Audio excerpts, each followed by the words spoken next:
Live from Dublin and around Ireland, theatre takes centre stage.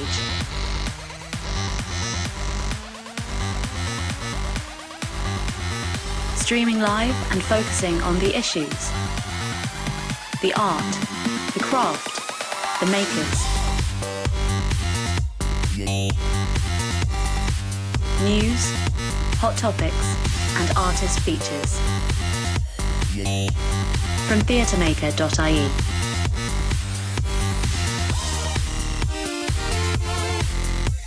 Tonight we'll be talking to John O'Brien, arts commentator, consultant, lecturer and researcher. He will be joined by Andrew Hetherington, the Chief Executive of Business to Arts. We will be talking about some of the structural problems that affect arts funding and about the services John and Andrew provide. We'll then be joined by theatre, opera and dance producer Maura O'Keeffe. Maura will be sharing some advice on what makes a fundable project and getting your projects produced. Finally, we'll be speaking to Annie Ryan, Artistic Director of the Corn Exchange. Annie will be speaking about her experience making a career in the arts in Ireland and her experience with funding. Also on tonight's show, Jane Daly from ITI, Next Gen Award recipient Aisling O'Meara and actor Gillian Buckle.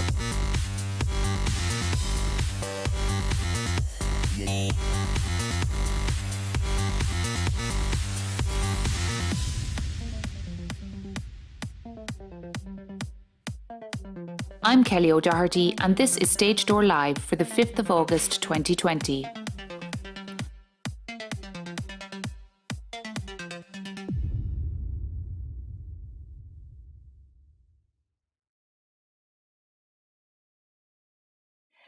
Welcome back to Stage Door Live for another exciting episode of news, interviews and more. We'll be talking this week about a topic that is always on the minds of artists, now more than ever. Funding in the arts. Speaking of funding, a big thank you to everyone who has joined our new Patreon community. Your support is invaluable, and of course we love connecting with our viewers, so do check out our Patreon and keep chatting to us on social media. We love hearing from you. Now, let's take a look at what's been happening in the news.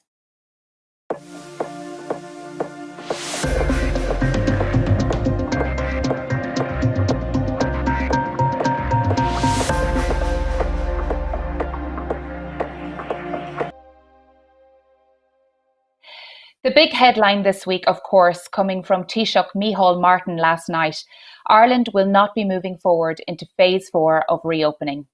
The second 3-week delay means that pubs, hotel bars, nightclubs and casinos will now remain closed for the time being, with evidence to be reviewed again in 3 weeks' time. In last night's press briefing, Taoiseach Leo Varadkar said that there are some sectors that will be closed for longer than anyone thought, including pubs. He also said that a group of ministers has been tasked to examine what may be possible to further protect those sectors. Martin also said the size of crowds gathering will remain at 200 for outdoors and 50 for indoors, and said that the evidence will be reviewed again in 3 weeks. For now, it's unclear how this may or may not affect live events and festivals. The Dublin Fringe Festivals programme was announced earlier today. Let's take a look at their trailer.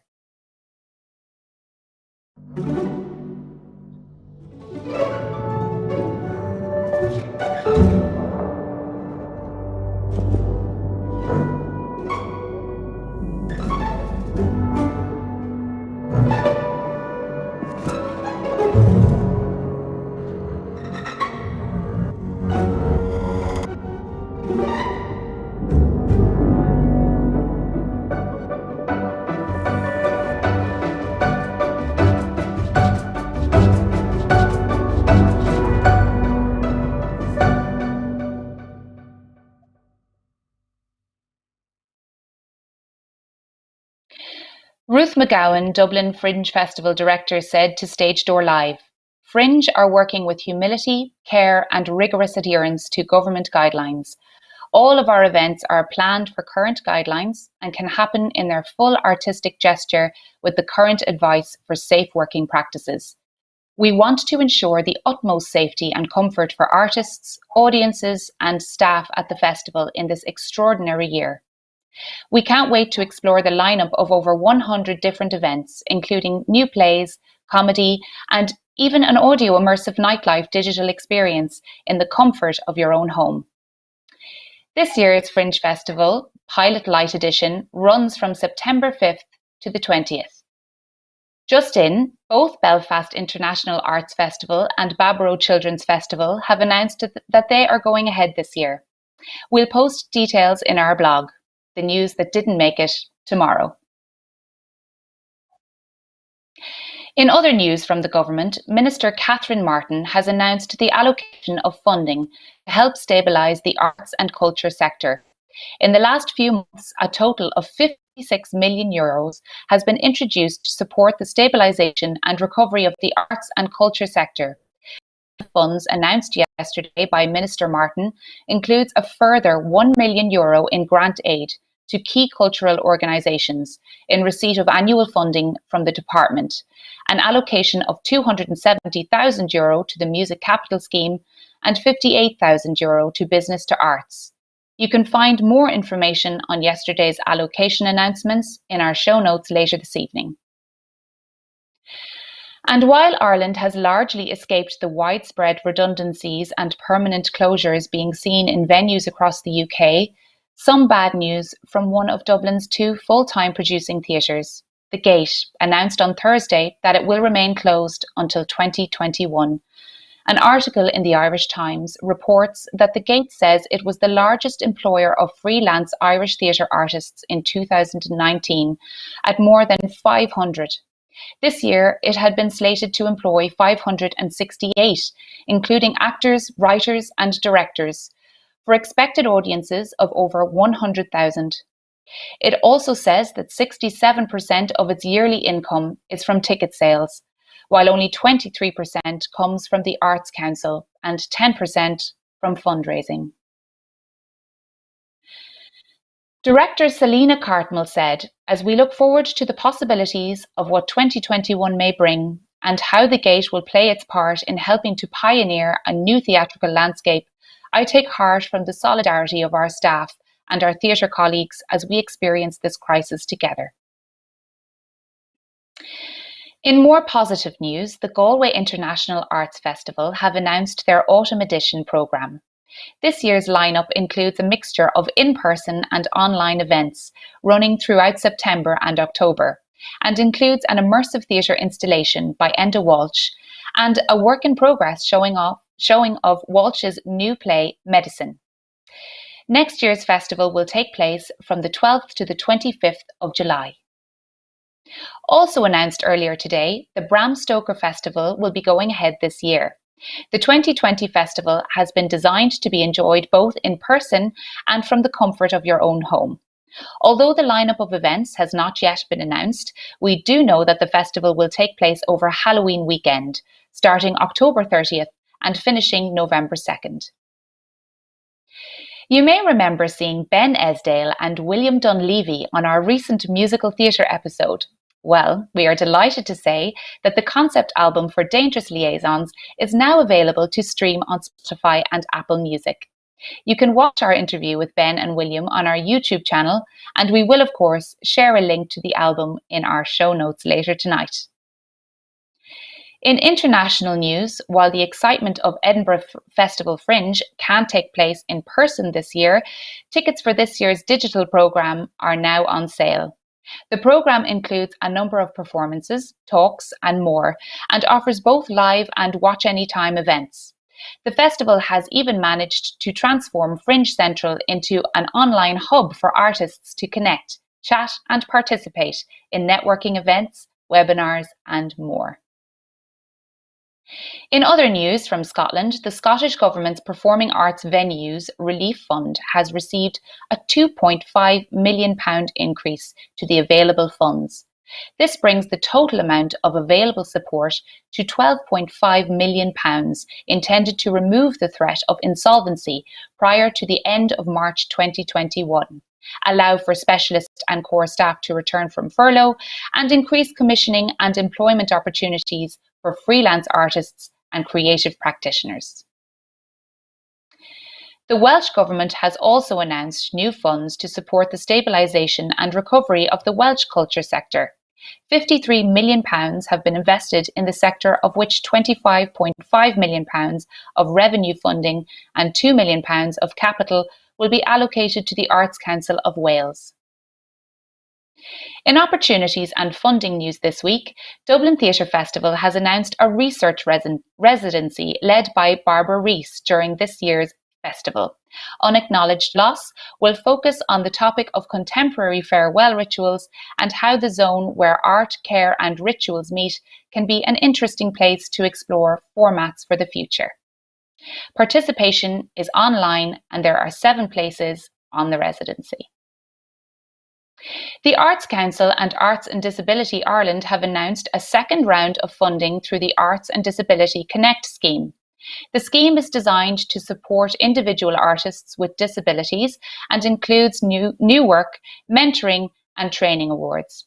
Application forms and guidelines for round 2 of Arts and Disability Connect scheme will be available to download from Monday the 7th of September.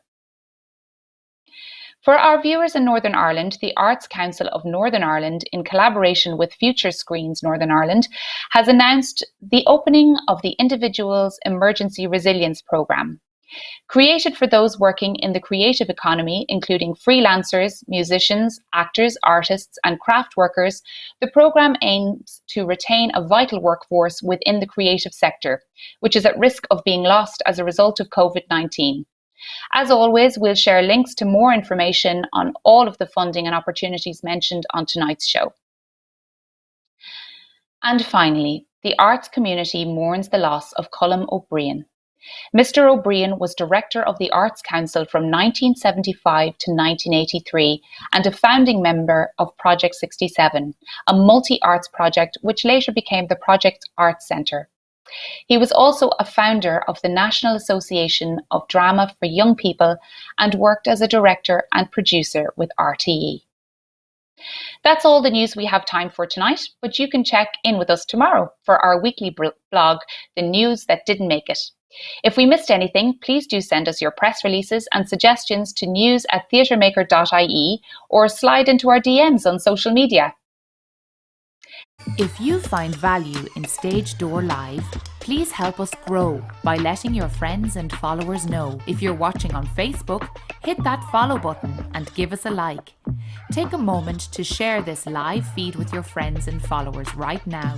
If you're watching us on YouTube, make sure to give us a thumbs up, subscribe to our channel and click that bell to keep updated on our new and exclusive YouTube content.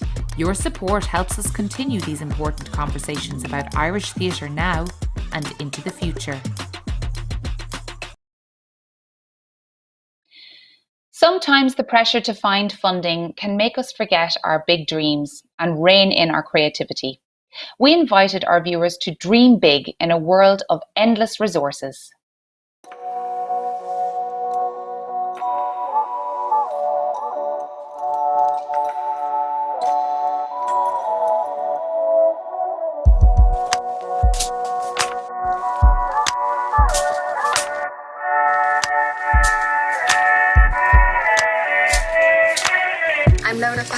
I'm a costume and set designer. My dream project will be to work in a big show with a rotating set, endless possibilities of set activities, loads of costumes, handmade, very detailed, and the possibility to tour to different countries and working with different communities all around the world. My dream show would explore how far technology and sound and visuals can be pushed in the context of theatre. So I would love to incorporate 4D techniques that are usually seen in cinema to make it more interactive for an audience. I would love to experiment with live camera work to see how that could globally connect other shows and creators, and I would love to look at experimenting with holograms and maybe incorporating something more traditional like puppetry. Hi, my name is Matt Burke. I'm a lighting designer. If I had unlimited funding, I'd love to design a huge site-specific installation in the hills of Connemara, an Irish language opera. Opera Os Gaeilge. If resources and funding were not a problem at all, then I would want to renovate a disused hospital and make it into a stylized disused hospital, and totally revamp the lighting and sound system so that it was actually usable, because we all want that, don't we? And then I would put on a dance show, a ballet show in a disused hospital. If I had unlimited resources, I would love to do something to the scale of like the Super Bowl. So in a huge football stadium, hundreds of people on and off the stage, fireworks, all of those kind of tricks that you can get when you have unlimited resources.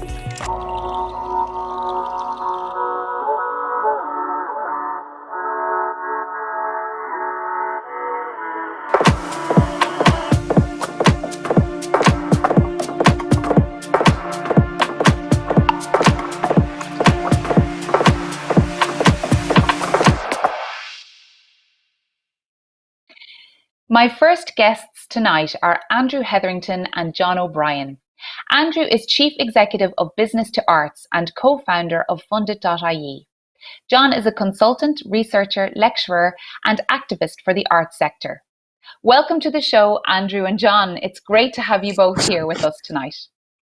Hi, Kelly. Thanks for having us. Hi, Kelly. I just want to say, Kevin, I'm having difficulties. I can't hear Andrew or John. So I don't know if that's technical. Now I can hear John, and I can hear Andrew. Okay, great. Okay. That would be a good start, wouldn't it? It would be a good start to be able to hear what you have to say. So, John, I'm going to get stuck in with you first. Mm-hmm. You've recently published several articles on your blog about the state of funding in Ireland and its relation to the rest of Europe. What are the problems that exist in the way, you know, the government sees the arts in Ireland? I think that depends on what perspective you're taking. You know, I think from the government point of view, the biggest problem is the artists, because they just keep wanting more and more and more. I think that also there's an obsession in government with jobs. And the reality is that there are no jobs for artists, and there can't be jobs for artists. Artists work whether there's a job or not. They work on commissions, they work on contract, and if the legislation and their union is strong enough, they work for royalties, but they don't work for other people. I think the government sees the arts sector as something that requires funding because it's broken, because it's subject to market failure.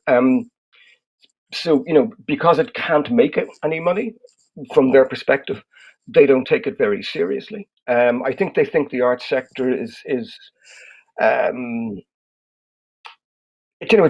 a thing that requires funding and support, a bit like an unfortunate relative.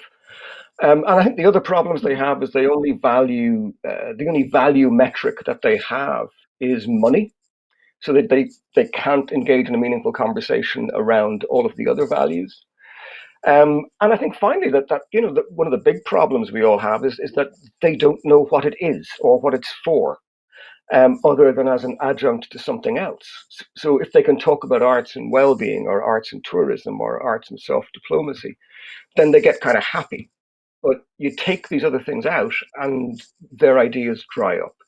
So there's lots of problems, basically. Okay. And Andrew, over to you. Would you? What are your thoughts on that? Would you agree? John, I think John has spent lots of time thinking about some of the structural problems and also the real problems of the arts sector, and many of the things that he talked about are real problems. And we're now faced with even more problems that are being caused by a model disruption for most art forms as a result of COVID-19. I guess the way I think about funding the arts, I think about all of the revenue streams. And in your opening segment, one of the percentages that stuck out for me was the percentage of revenue that the Gate Theatre generates from the ticket sales. So we're now moving into an era where funding sources that may have been on the commercial side of activity are now going to be restricted and challenged. And we need to think about all of the funding sources. So we're moving beyond maybe some of the challenges that John has highlighted that exist. And now we have others that we need to deal with, and we need to rapidly deal with them and to try and find ways that we can support the art sector in its entirety, and advocate to all different types of funders about how they can be a part of the next phase of the arts, and how we think of it, how we deliver it, and how we're all part of resourcing it in different ways. Okay, wonderful. Yeah, you're just saying there, Andrew, about the different types of funders. Can you clarify what you mean by the different types of funders, please? Okay, well, I look at the full spectrum of revenue for the arts. So everything from commercial sales like tickets and other sales revenue. I look at state funding. So that's everything from the department and the Arts Council and the National Cultural Institutions allocations. I look at local authority funding. I look at private sector fundraising. And then I look at all of the other different tactics that artists and arts organizations have to try and resource themselves. And when you add it all up, they are all funding sources for the arts, and each one of them is important, in my own opinion. Yes, and Andrew, you've mentioned before that corporate and private philanthropy in Ireland is low, especially when comparing per capita support to the arts with, say, the United States. Yet the November 2019 Arts Festival and Music Sponsorship Report found that 72% of respondents have multi-annual sponsorships, and the average spend by businesses was €119,000. How do we, as artists and the government, make the sector more attractive to businesses? That's a big question. So I think I want to clarify some of the interpretation of the statistics as well. The level of funding and private sector support of the arts in Ireland is low, and it's something that as an organisation we're trying to progress, and we're trying to work with both government and other agencies to try and encourage more companies to support the arts. To clarify the statistics from the Arts Festival and Sponsorship Report, that is amongst a sample of sponsors of the arts. I think it's a total of about 80 who have established fundraising or funding structures, usually sponsorship, and in some cases it could be commissioning and sponsorship. But the sample identified about €119,000 worth of spend when people spend in a sponsorship or commissioning context. It costs money to sponsor the arts. It costs money to run substantial events, and in the case of sponsorship, it's usually around the larger entities, so the larger arts organizations or organizations that have advanced their fundraising activities. So just to clarify that, how easy is it to progress private sector investment in the arts is about collective will, and I'm going to bring that back to some of the real strength of what's happening at the moment, which the National Campaign are involved with driving. The Arts Council are also driving with their COVID-19 response, and we are doing our own bit amongst development managers and our sponsors to try and progress how we can all talk in the same way to advocate for people to support the arts now and support the arts next year and the year after as we move into a difficult period. Okay, thank you for that, Andrew. Do you have any thoughts on that, John, yourself? No, I think Andrew does an amazing piece of work. I think Business to Arts or have supported so many organizations over the last number of years in engaging with the business sector and in training them to have that conversation with funders. I noticed there was a question that you had from earlier on, which was about the idea of the sector not really being funded. And I do think there's a kind of an expectation that we should have some kind of European model, but the reality is that within the funded sector, which is those organizations funded by the Arts Council and the government agencies and the local authorities, the funding only accounts, the state funding only accounts for about 50% of their total turnover. They need to generate another 50%, and that's where people like Andrew come in. If they don't generate that other 50% in sales, then they really can't continue. And it's essential from the government accounting point of view that you have that 50-50 turnover model, because without it, you can't recycle or reclaim back the funding through the tax system. And that is what tax systems do. They fund and they reclaim. So whatever project you're doing, you do need to be funded from multiple sources. I think there's also a bit of a misunderstanding that can happen when we talk about the state and funding and all the rest. There is a funded sector, and then there's a much wider sector that is not directly funded and does quite well because they work on a large scale, they work commercially, they work in a large scale commercially, and they're the ones who are very successful in securing an awful lot of corporate sponsorships because they attract a large number of people. Corporate sponsorship, even driven by a sense of social responsibility, requires a large number of people to justify a large investment. Now, regrettably, the funded sector doesn't reach that same scale of people on an individual project basis. And that's a generalization, some do. But in general, this is why I think this is one of the challenges facing the funded sector in terms of the corporate funding potential. Andrew, was that a fair comment? I disagree. I think we could probably argue different elements or nuances in it, but broadly. Please do. This is a discussion. So if you want to have a debate on this, that's, we love a bit of a debate here. I'm also one to try and encourage people to think about ways that they can fund things, and to try. Yeah. I know it's part of the establishment that you have to try and fundraise for projects, and you have to try and do it and break it down into sensible fundraising plans at different stages for different projects, so that you're trying to progress things.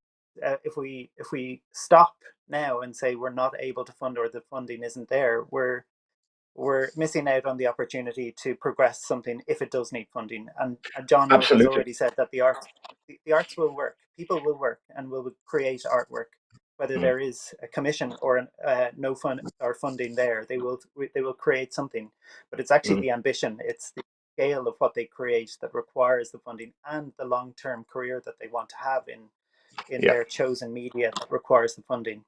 So I guess I bring it back to progressing funding is about thinking about all of the ways that you can progress funding. And it's important in my world that we try and help people to think about the ways that they can generate funding from different sources, not just going into the consistent kind of competitive public funding structures, and also trying to find ways that they might be able to supplement them if they are successful, or to do them by themselves, and to try and find it to create, particularly amongst a younger demographic where access to that type of funding is not necessarily as readily available. Okay, so Andrew, in that case, what would you advise a young artist who has gone to, say, government funding, been unsuccessful, has a great idea? What kind of other ways do you think that they could fundraise or secure funding?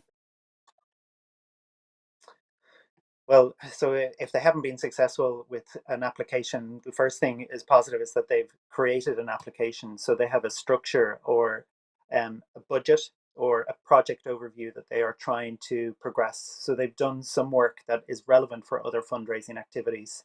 In my own world, budget is number one and timing is number two. So if you have a budget and you know how much you need, and then you may be able to break down that budget into, I need this amount in the next 3 months, this amount in the next 6 months, and the next amount in the 12-month period. You start to say, well, this is how I could manage this budget fundraising task. And then you can start to look at the other ways. So one of the ways we talk to younger people regularly about is crowdfunding, which you're doing yourselves on Patreon and a subscription model.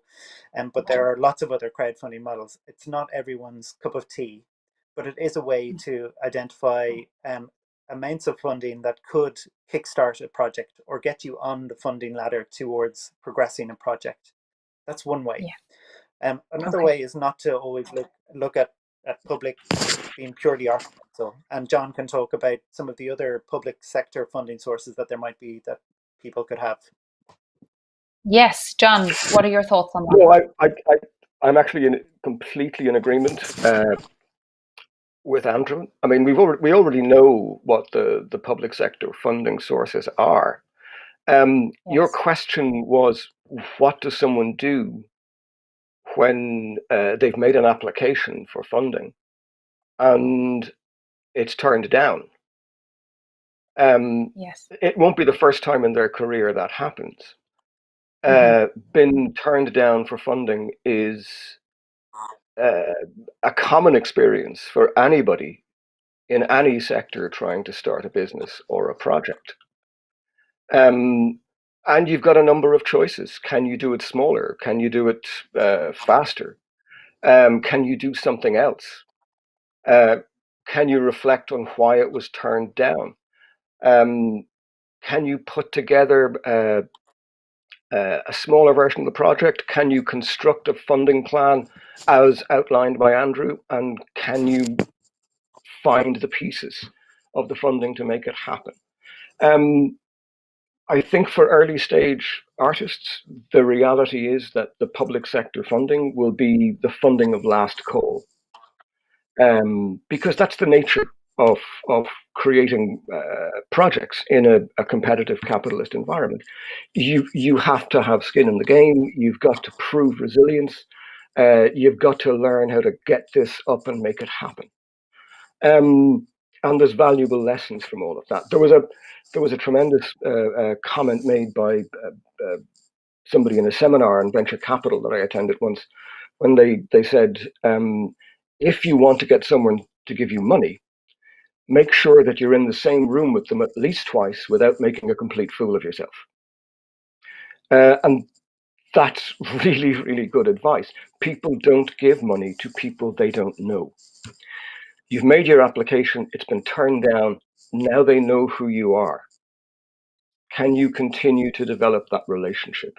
Because that's vital. Can you begin to develop some other relationships? Because that's vital. Right. So networking is a vital part of securing. Yeah, and it's not for everybody. Do you know? So find somebody who loves your work and is very good at it. That's absolutely. So John, actually, can I stay with you and ask, what can artists do to affect structural change in the sector, and should we be thinking about that? That's again a really interesting question. I don't know whether you should be thinking about that or not. That's an entirely personal decision. There are some people who are perfectly happy with the current structure and those who are not, and that's a perfectly normal situation. The phrase structural change is great. Now, what does that actually mean? What kind of structural change? Does everybody want the same structural change, or do they want different kinds of structural change? Does the sector need reforming? I think it does. I think it could work a lot better. And I think that the work that the current agencies, including Business to Arts, do, could be enhanced by certain changes. I do think that the most important thing to effect structural change is collective action. And that's really, really difficult in the art sector. But you do require collective action, not necessarily advocacy, and not just advocacy. You need collective action. And Andrew, what are your thoughts on that? So I couldn't agree with John more. I believe we have done as a sector, and I'm saying that business to arts is part of this sector. I believe we are that over the past 10 years we've learned a lot about fragmentation, challenge of the different art forms. I think the competing needs of art forms that are more heavily reliant on the state versus art forms that are more reliant on box office for their revenue, or the art forms that require much more subsidy on a comparative level to others. And that causes fractures in opinion and a competitive element between the different art forms. But what we do need to learn and agree and to work on is working collaboratively as a sector which has shared interests, and that we will be stronger as a collective than with minor voices trying to compete for their own attention. And I believe that this wave of the National Campaign for the Arts has been more effective in corralling both the arts workers and the independents and the organisations into a unified voice, and that we're all becoming much more research led and information and evidence based in the arguments that we have.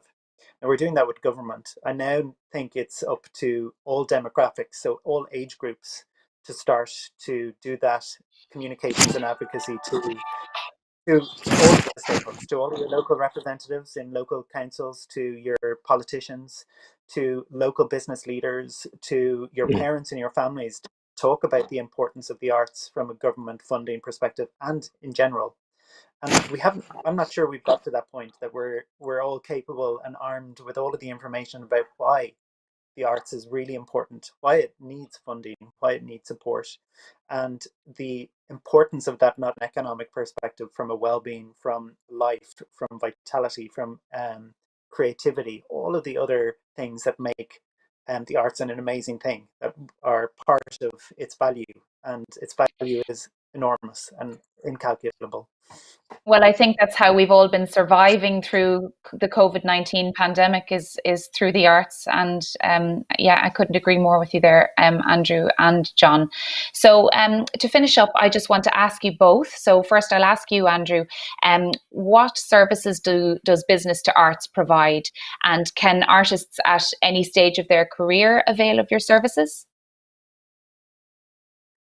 Yes. So first of all, a conversation with us is something that we welcome from anyone interested in progressing kind of their fundraising activities or their projects. So info@businesstoarts.ie is the main point to get in contact with us.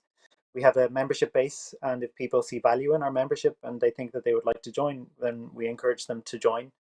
And then we have other programs that are available. So Fund It can be used by anyone. It charges a fee for anyone that wants to crowdfund on it. We have resources and videos related to fundraising training online that are available to people. And then as part of our membership program, we deliver a range of training programs. At the highest level, we have fundraising fellowship, which the department recently announced its continued funding of, and we are currently working with the Lime Street Theatre and Music Network on introducing new fundraising staff into their organisations and progressing their own fundraising ambitions. But that's a whistle stop. That's what we do. Okay, fantastic. Thank you for that, Andrew. And John, you tend to work primarily with organisations. What types of consulting services do you provide? It's always a surprise to me, but I've ended up mostly working in the area of policy and policy development, in strategic development, in organizational analysis, in process design, in funding models, and in working with organizations to try and see if they can get a really, really clear sense of why they exist and what it is they want to achieve. And I think once we're really honest and clear about what it is we want to achieve, it's relatively simple to construct a plan that can make it happen. But getting into that deep stuff about why we exist is the fun part of my work. Well, it is. It's a cross between consultancy and therapy half the time. But it's that kind of support. So I do a lot of. I also do some individual work. So if people want to talk to me, I'm always open for a conversation. I don't know where that conversation is going to go, but it's always good to talk. And I will ask some difficult questions, which is, I think, part of my value add. I'm the man who asks difficult questions. Yes. Okay. Well, that's great for our viewers to know. And thank you both so much for joining us tonight and for that very in-depth, interesting conversation. And yes, we look forward to hearing from you guys and what you guys are up to in the future. Thank you so much. Thanks. Thanks.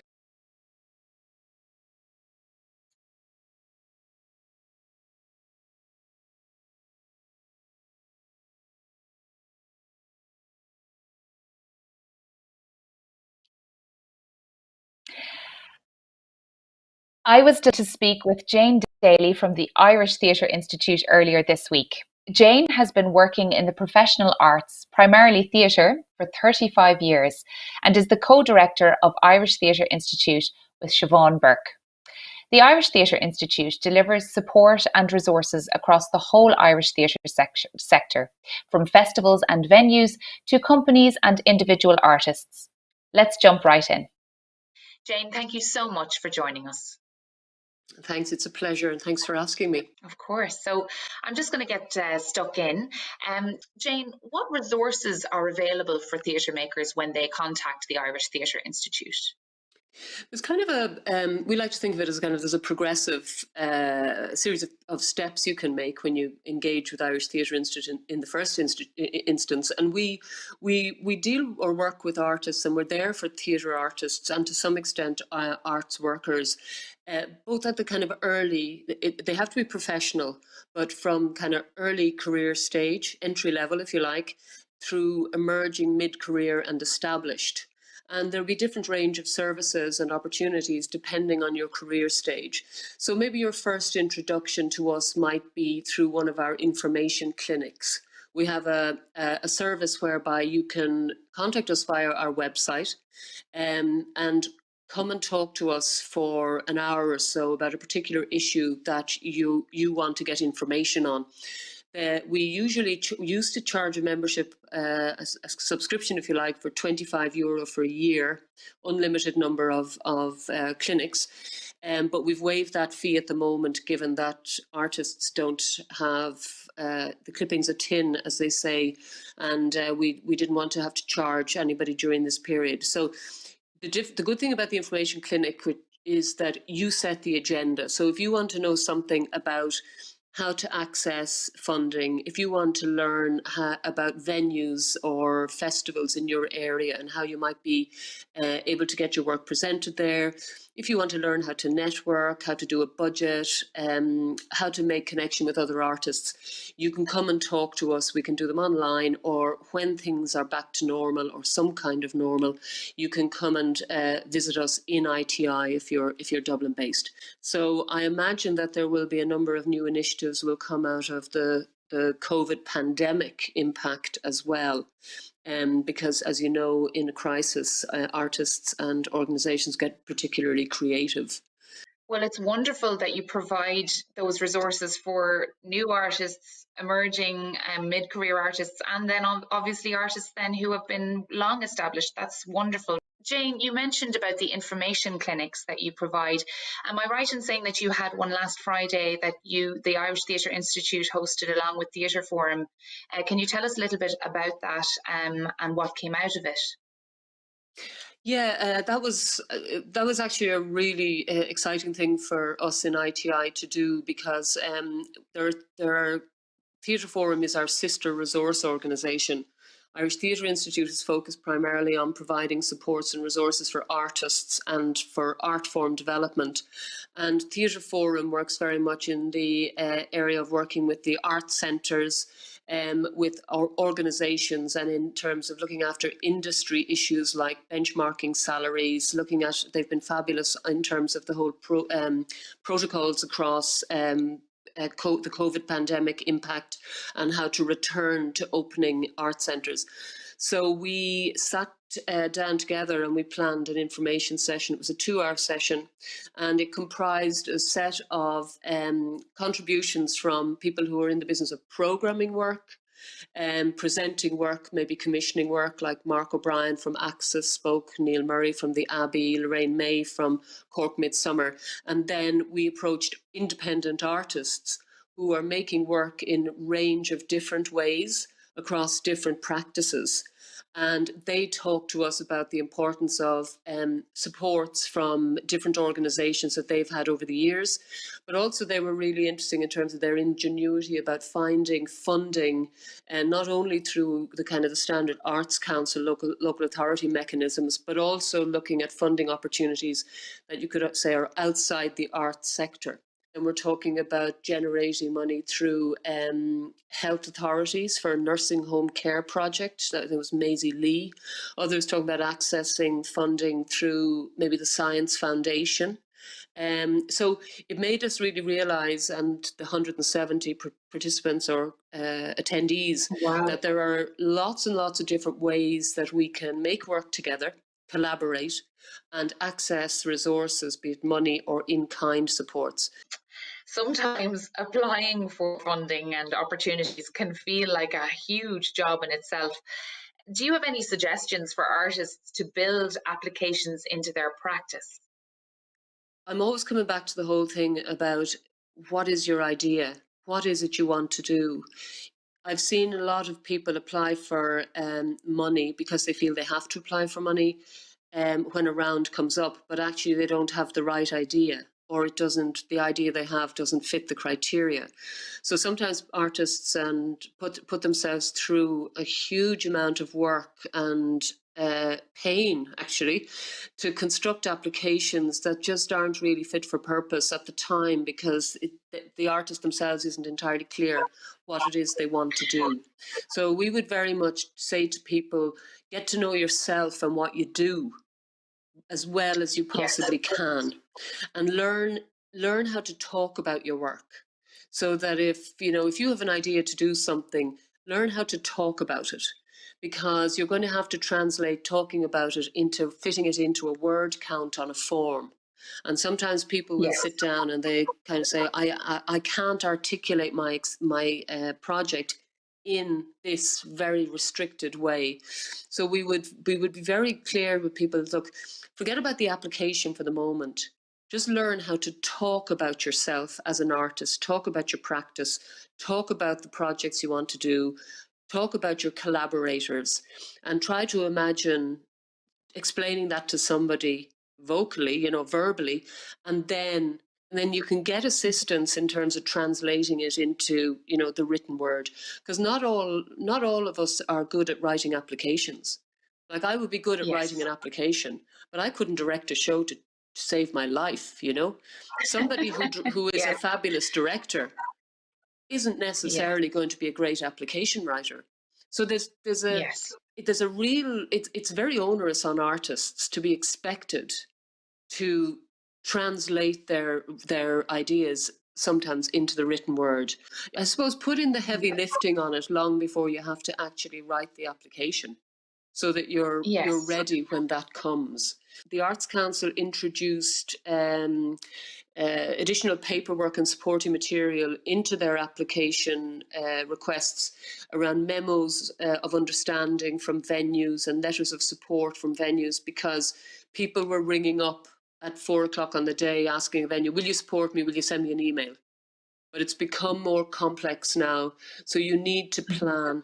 And, there's no point putting yourself through hours upon hours, sometimes like 2 weeks of work for no remuneration, to realise that you've submitted it and there's a piece of information missing and it's deemed ineligible, or you wait 12 weeks to be told you didn't get it.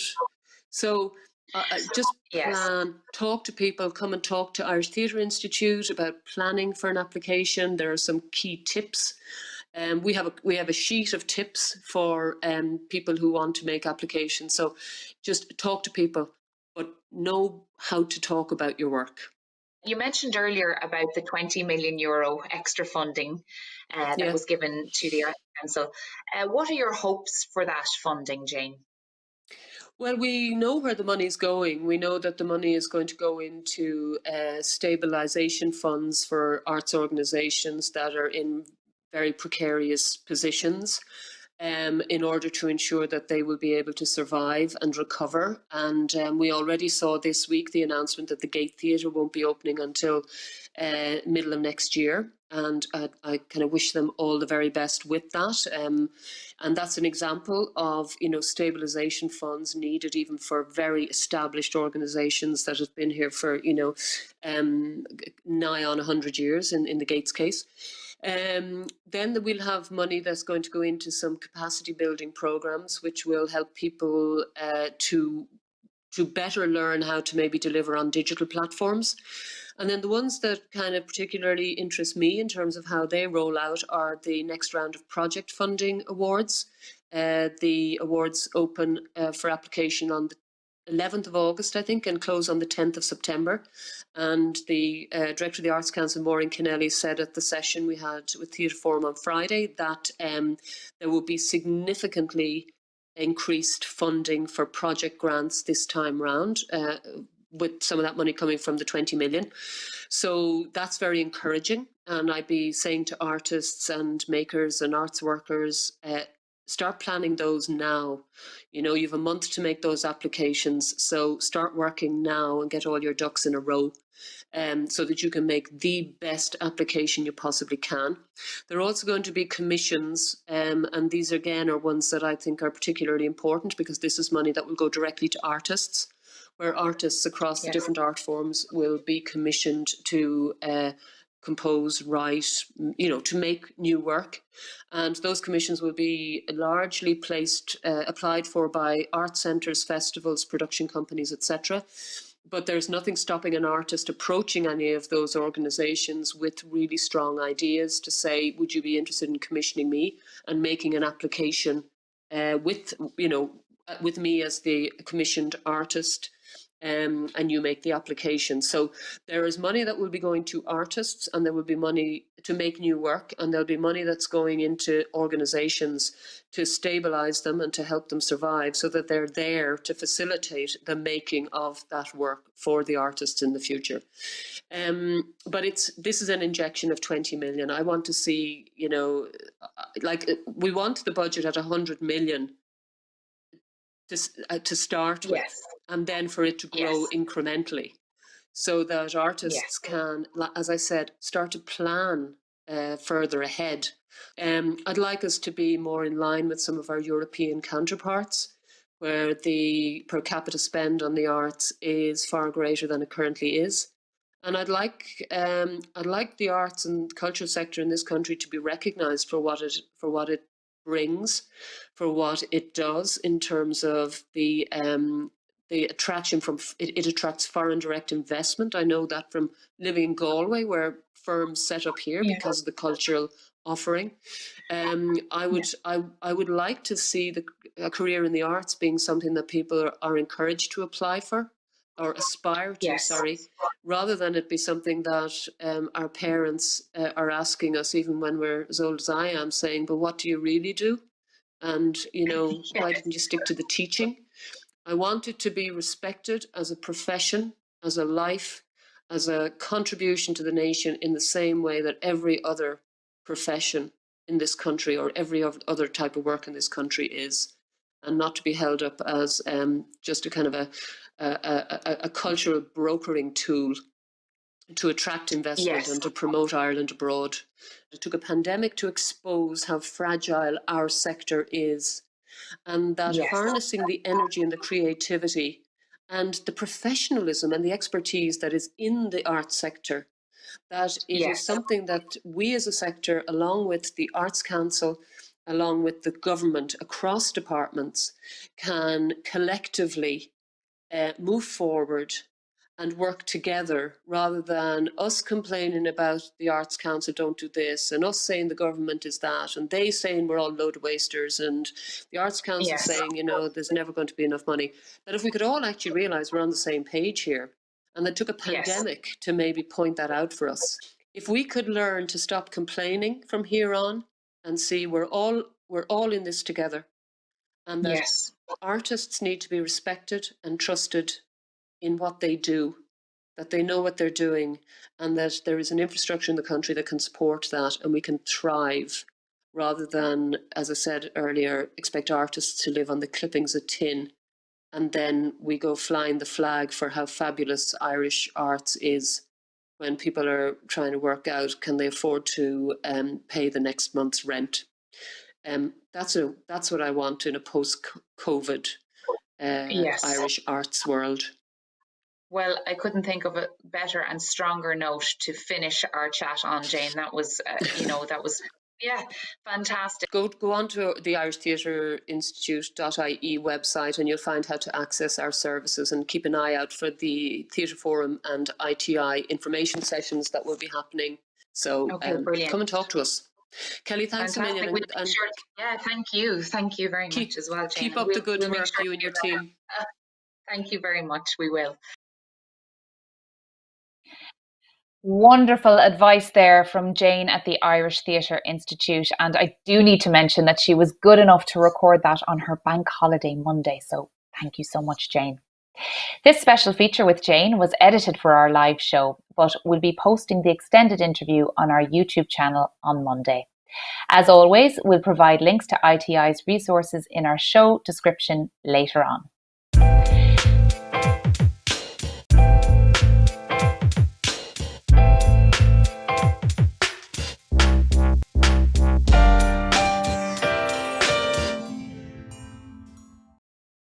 Now I'm pleased to welcome Maura O'Keeffe to Stage Door Live. Maura is an independent performing arts producer working in theatre, dance, opera and music, both in Ireland and internationally. Recent projects include The Bluffer's Guide to Suburbia, Session and The Big Chapel X for Asylum Productions. Welcome to the show, Maura. How are you this evening? Hi, Kelly. Thanks so much for having me. Can you hear me okay? Great to have you. I can hear you perfectly. Yes. So your work as a producer is quite diverse. Can you tell me about a few recent projects that required multiple streams of funding? I can. Stick a pin in the map. Actually, it was just really great to hear Jane talk about sort of wanting the sector to thrive and, post-pandemic. And I wholeheartedly agree. As somebody who's kind of existed on clippings of tin for many years and continue to, I'd like to think that I've thrived on the clippings of tin. Anyway, a few recent projects from multiple streams. Well, I think the big one in the last year was The Big Chapel. It was a year-long celebration of Tom Kilroy, essentially. His novel, The Big Chapel. The Asylum Productions wanted to adapt it and we wanted to make it a big street spectacle. But we also wanted to really push it out into kind of other places, and there was lots of different people involved. So we had like a podcast series, we had many workshops and public talks that took kind of place right across the year. And then the production itself was about 100 people in it, and it took over the town of Callan for a whole week. One of your wonderful producers was one of the core team, Kevin. So we shut the town down essentially for 2 weeks during the Kilkenny Arts Festival. So that required a lot of different funding sources. We got Arts Council open call funding. We got leader funding from the local authority. We had some Creative Ireland funding, and then we had a huge amount of in-kind support and resources from local businesses. We had some co-production funding from the Abbey. We had co-production funding from Kilkenny Arts Festival, and also a huge amount of resource support from the Arts Festival as well. So that was quite the multiple sources. Another one that springs to mind is a dance project that I do with Colin Dunn and a Belgian dancer called Sidi Larbi Shirkawi. He's a kind of internationally renowned dancer. And Larbi and Colin wanted to make a show together. And again, it was one of those projects that needed more than what the Arts Council could give. The the cap for dance funding that at that stage, which was 2 years ago, was €50,000. So this was an international kind of project with a major company. So the Eastman came on board as a co-producer, and then we went out and sought funding from a number of different companies in France. And the Dublin Dance Festival came on board. So like little pockets of funding from 6-7 different sources. So that was a fun one to work on. So they're just sort of two. Yeah. Well, I was actually lucky enough to see Big Chapel, and it was an absolute masterpiece. It was my first time in Callan, actually, and it was a great way to see the town. It was an absolutely spectacular, but I can see how it needed that funding because, huge cast, obviously a lot of planning and management and everything had to go into that. So congratulations on that, Maura. That was fantastic. I'm so glad I got to see it. So me too. How do you, as a producer, find a project? Yeah, that's a good question. Mostly people come to me. Every now and again, I get a notion about something that I like to do, but actually I haven't had a notion for a number of years. And because I've been really lucky that people have come to me and said, oh, look, we've got this idea. What do you think? And so I think the last time I had my own ideas was back in 2005 when I wanted to do a bunch of site-specific projects, small ones. I wanted to do a show set in a car, a show set in a boat, so a show set in an airport, and a show set on a train. And I ended up making 3 of them. One was Drive By with Joe Mangan for the Performance Corporation. Still one of my best ever experiences. Aidan Turner was in it. He was fab. Aidan and Tig Murphy and Ailish Simmons. It was wonderful. Joe directed it and Tom Swift did an amazing soundtrack. You drove in your car to the site and you tuned your car radio in to a particular frequency and the show happened in front of you. It was about joyriders and boy racers. So we had loads of cars. Wow, that sounds very cool and quite impressive. And the other one was Train Show, which I ended up making with Tom Creed and his company Playgroup. And essentially it was a show on the live Cork to Cove train. It was probably one of my funniest and most fun sponsorship proposals ever. It was like going to Irish Rail and saying, we'd like one of your trains. Wow. And they gave us a carriage on the Cork to Cove train exclusively, and we ran it. We ran the show to the live timetable. Yeah, one of the saddest moments in my career was. Did that take much convincing, Maura? Like, I mean, I can't imagine someone going in and going, "Okay, do you mind if you give us one of your trains there for a play," and then giving it straight away? What did you have to do to convince them? I went to the head of public affairs at the time in Cork. I can't remember his second name. It's Andrew. He was lovely, such a fantastic man. But I got a meeting with him and I was really bold. And the thing about it was in Cork. That was the other thing. The thing about Cork is there's an extraordinary civic spirit in Cork. It's always been a great place to make theatre that's a little bit off centre and off site, and the city council have always been really supportive. The business community, people just seem very open and willing to say yes. So it did take a bit of convincing of Irish Rail, but we kind of had thought it through in terms of how we would manage the project and how things like risk assessments and safety statements. And I've always been kind of a big kind of believer in getting your facts straight. So if you go to somebody and say, I want one of your trains, like without doing your homework or without doing research, they'll go like, yeah, get lost. Whereas we had, sat down and going, okay, how would we do this? And we had worked out the timings, we worked out the logistics, we'd worked out the insurance, we had all our sort of ducks lined up. So when we just made it, I think we made it as easy as possible for them to say yes. Okay.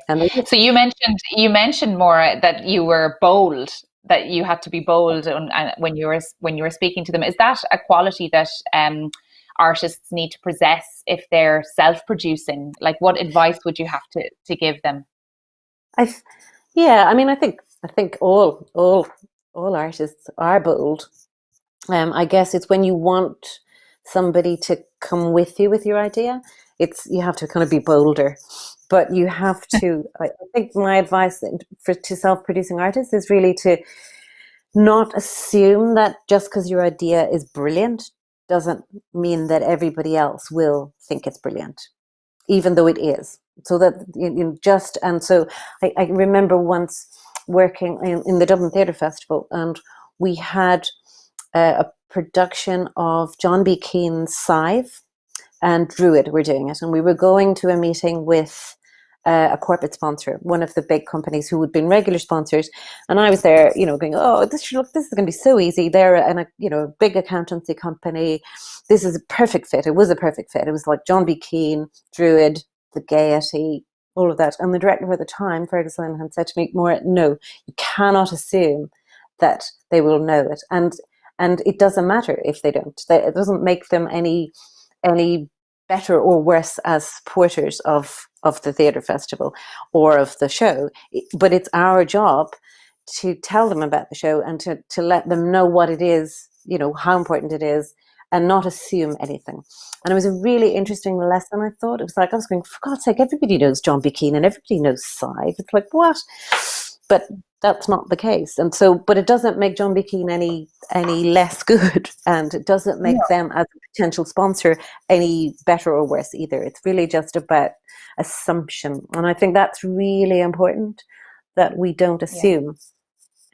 Yeah. I think it was John and was talking earlier about expectation, and I think expectation is an important thing, and to not actually align expectation and assumption with worth and value, because it's just simply life is hard, but yes, and we've all had knocks, it's just a big part of it, isn't it? Yeah. So we have a question from social media for you, Maura. So the question is coming in from Catherine Cronin. I am currently working on my first one-woman show. Scary. It is self-produced with the support of a local theatre group. I have funding arranged for a director, dramaturg, and venue. Any advice on hidden costs to watch out for would be great. That's a fantastic question, Catherine. It is. I think it's also a big question. I guess it's, you got to know what your bottom line is, how much, if you have funding support, well, how much it is, and what you think you're going to spend that on.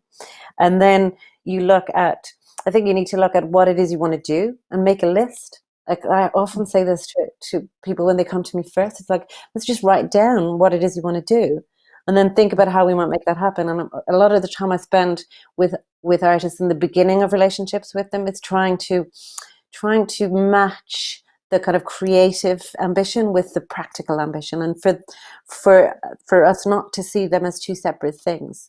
I think budgeting is a really creative process. I would, because I'm a producer, but I also think list making is incredibly freeing, incredibly incredibly in kind of brilliant way of actually kind of trying to realize your ambition. Make a list. What do you want to do? I love a good list.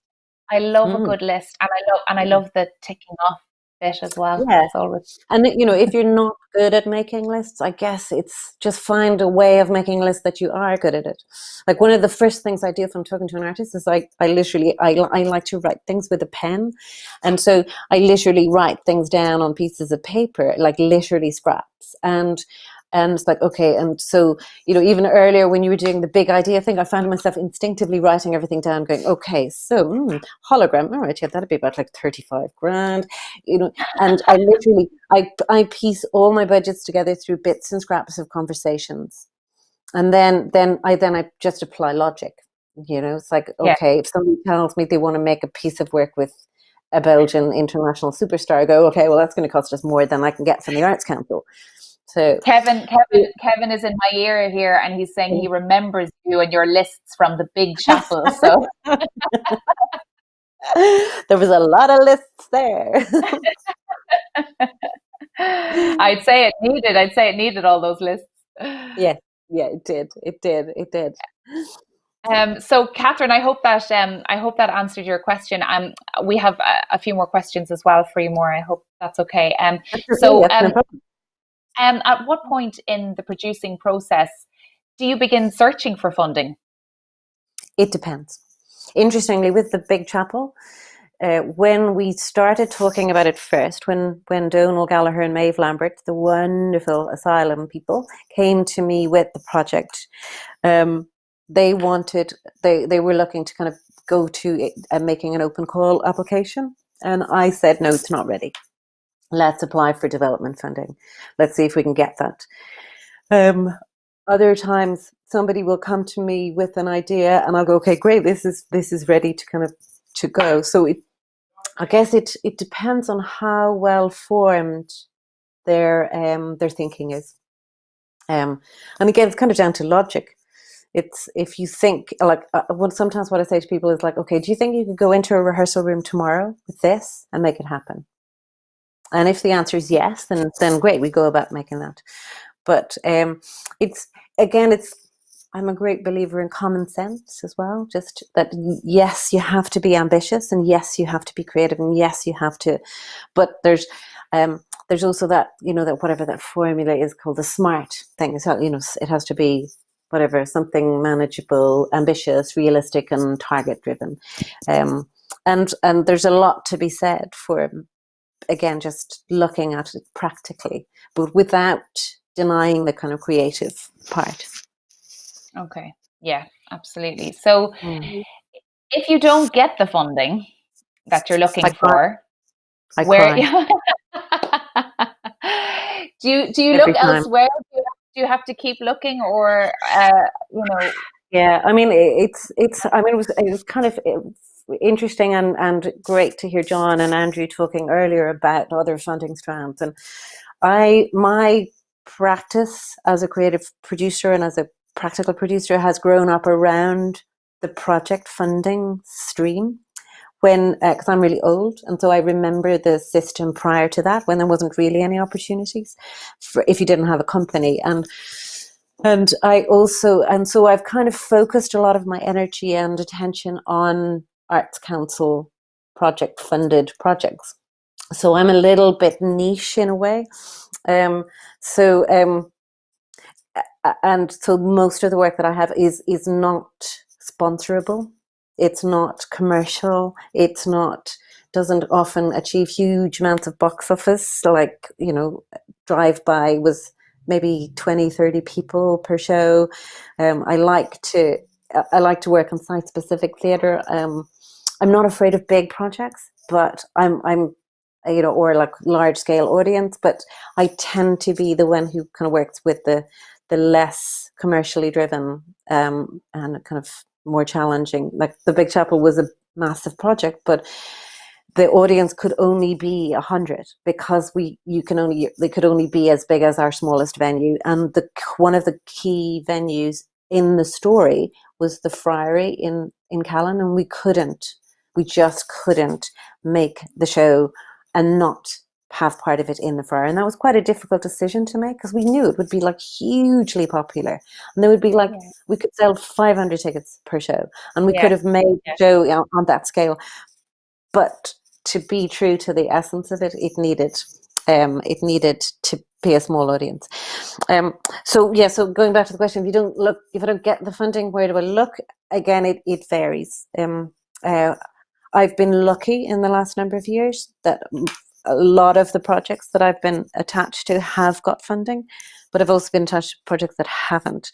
A couple of them we've sort of gone ahead and done it anyway, which is really hard because it means you're working for nothing, and it never gets easier. I've been at this for 30 years and I still do projects for nothing. So it is hard. It's hard. Yeah. Well, it's an important conversation that we're having tonight, and hopefully there'll be changes made in the future. And thank you so much, Maura, for all of that. It was very interesting and fun as well to hear about the trains and the various automobiles with the productions that you have done in the past. Fantastic. And I wish you all the best with the projects that you have going at the moment. Do you have any that we should be looking out for? I do. I have one that's going to be very interesting. Well, actually, I can't tell you because it's about to be announced as part of the... it's a secret. It'll be announced really soon. But it's an very interesting project with Conor Hanratty. That is, I was actually laughing about somebody doing an Irish language opera. I'm looking, it's an Irish language version of a Greek tragedy, but not quite as you know it. It'll be an interesting beginning of that. I'm also working with Christian O'Reilly, who's a writer, playwright. We have funding. Love Christian O'Reilly's work. It's great. He's written. It's a new play that he's working on that is based on the story of a disability rights activist called Harriet Johnston and her sort of engagement with a philosopher called Peter Singer from Princeton, who had made this a number of years ago, made this extraordinary speech or declaration that he felt that infants with disabilities could be euthanized or should be. And it's a number of years ago now that the debate happened, but it's just extraordinary. And Christian was really taken by the story and taken by the people, and he's got the rights from Peter Singer and from Harriet Johnston's family to adapt the story for the stage. And we have two amazing actors, Liz Carr and Matt Fraser, on board. It was supposed to happen this year in the Fringe, but it'll happen next year. And I sort of feel now more than ever, we are only as strong as our weakest link. We are absolutely and as a sector and as a community, both kind of industry-wise and people-wise, we need to look after each other and fight for each other. And so I'm really proud to be part of that team working on that. So and I'm looking forward to kind of getting it on stage next year. And there's a load of other things I'm doing as well at the moment that. Well, it's lovely to hear it's lovely to hear that you're so busy, Maura. That's fantastic, and that sounds like really interesting subject matter for that play. So I'll be keeping my eyes peeled for that, and we can announce anything that you have for us on our news on Stage Door Live. Great. I'll be making a couple of announcements soon because I'm also working with Kirk Durka. Their company manager Flynn left after 17 years.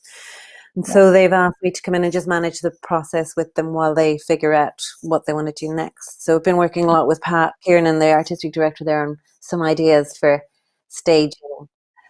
So lots of lists. Lots of lists in the making then, Maura. Yeah. Fantastic. Well, thank you so much for joining us. It was just a lovely chat. And we look forward to hearing more from you. Brilliant. Thanks so much. Talk to you soon, Kelly. Take care. Bye.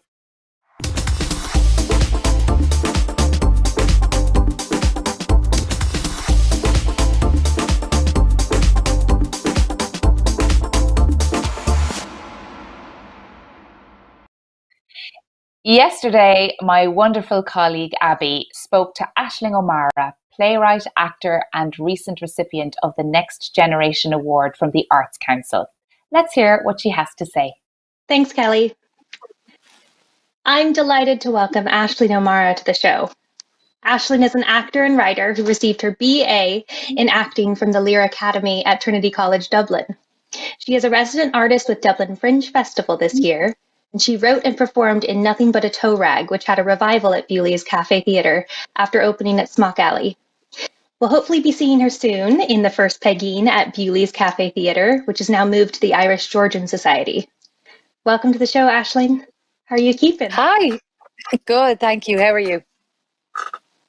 Doing well. Thank you so much for joining us. Absolutely. There's been some fairly important announcements recently from the Arts Council, but we do want to focus on one in particular, which is congratulations on being one of the recipients of the Next Generation Award. Can you tell us what this means for your practice and at this stage in your career? It's kind of invaluable, really. at the moment. Like, I feel like I'm at a pivotal point in my career, from going from actor to writer to maker, and it's kind of just given me time and space, and I got some amazing mentors that I can work with, really put my practice into play and see if, well, use it more than anything else, and see how this works, and really go for it this year, which is, I knew I had to do, because otherwise I'm always kind of chasing my tail. But now I can just have a serious focus on this, which is, it's invaluable. Can you tell us about your experience applying for the award? Yeah. Like, where did you start, I suppose? I went on to ITI because they were having a big chat about how to, ITI is the Irish Theatre Institute, who, they're amazing, and I'd have a relationship with them because I did Show in a Bag a few years ago. So I went on to listen to this talk about the application, and I got off the phone. I said, there's no way I'm doing that. That is huge. Like, I can't do that. It felt so vast and so big. So I think I gave myself about 3 days, and I said, have a think about it. And I don't think there's any point of applying for something if you don't have a reason to.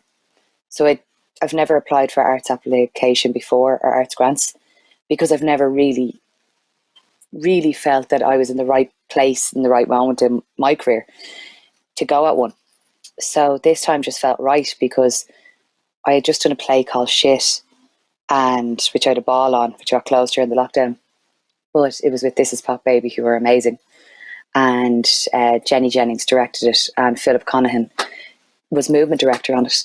And we did so much physical work that I kind of forgot that in a way from the Lear, because when I was there and I loved moving, and it just relit a light inside me, I guess, that I was like, oh yeah, like, this can really adapt to the words. And how does that work? How do you marry these two together where it feels really fluid, where they're actually singing to each other? And that's kind of what I applied for the next generation with. It was with a real focus on movement and dialogue and how they work together. And I do have an obsession with kind of the flawed in people and imperfections, and also trauma, how it manifests in the body. And I wanted to kind of amalgamate these all together and see, with having Sonia Kelly as one of my mentors, which I'm like over the moon with, because she's so brilliant in her writing. And then I also have Philip Conahan as my movement director, as my mentor to play with in different times this year. So they'll mentor me and show me different ways how to adapt their brilliance, and see if I can learn from that and find my own way to make. Amazing. Yeah. What a team you got. Yeah, and I'm really lucky, but the application itself, it probably took me the guts of a month. Like, it's really, really big and daunting, and you have to make this artist statement that I didn't know about. I was like, what's an artist statement? What do I say? Like, hello, my name's Ashley Maura. No, you can't. Yeah, it's like, God, it's really embarrassing. But you kind of have to say what your interests are, what moves you, what you want to investigate, what you want to understand, what you're trying to apply to your practice, where you out of your pivotal moment right now. For me, I've wrote one play on my own, and I co-wrote a play before with Robbie O'Connor and Louise Lowe, which I adored, called Rebel. And then I wrote Nothing But a Toe. So I'm at that moment where I can get much better if there's help behind me, I feel. Mm-hmm. But if I keep just going round in circles, I don't know if I'm going to forward my career in it, which is my aim and what I want to do. So I think for me, and Robbie O'Connor was brilliant as well, actually. I talked to him a good bit when I was applying, and he was like, just be honest. Just be really honest about what you want to do. You know, don't be using all these highfalutin words that you don't really understand or can't say properly.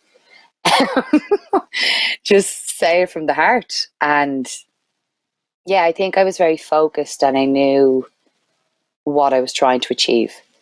And I think that's really important when you're going for these kind of applications, that you have a very, very good understanding of what you're trying to achieve in it. because these applications are like real vague at times. But I think if you're focused and know what you're doing, it's half the battle. So now, did that come over like a period of time then, or did you actually sit yourself down and go, okay? Because I know personally, like trying to identify what gets you or what sparks that joy or passion or guttural reaction can be really difficult because it can be so varied. And did you sit you're down? so right. So I think, as I said, I kind of gave myself 3 days, and I talked to friends. I talked to friends I trust. I talked to friends who are also makers and writers and who would have the same background as me, who've been actors and have gone down different roads. And I think I talked myself around. I think somewhere subconsciously I knew maybe I'm going to go for this. So what I did is I talked to friends in the industry, and then I wrote it down one night, like small bits. I find it really hard to sit in front of a computer and not too sure what you're going to write, but then start. It's just really hard. No one tells you it's that hard. It really is that hard. But I think what someone said to me was like, just get some words down for your artist statement of what you think you want to do, and then you can edit, and then you can play. Like, yeah, I'm really lucky that I have some brilliant friends that I can have really honest conversations with. There was Fanula Gigax who was like, but you're really into drama. Like, that's what you love. And I was like, that is what I love, and that and that brings you somewhere kind of like, and that brings you somewhere else, and then I was like, ITI were just so amazing. You'd send them stuff, and it was Elaine who was helping me, and she's like, but where are you? What are you trying to say? Go back to what you're trying to do. Because I think I went off on rants within the statement of who I loved and their work. And she's like, that's brilliant, but how's it to you?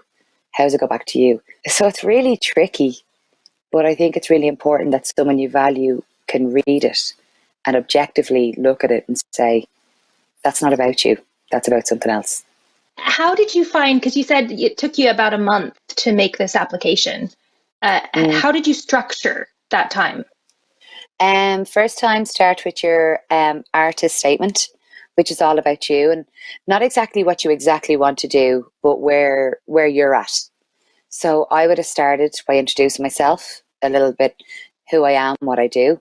Told them I've wrote one play on my own, and I'm looking for the dreaded second album, and I want to get it right.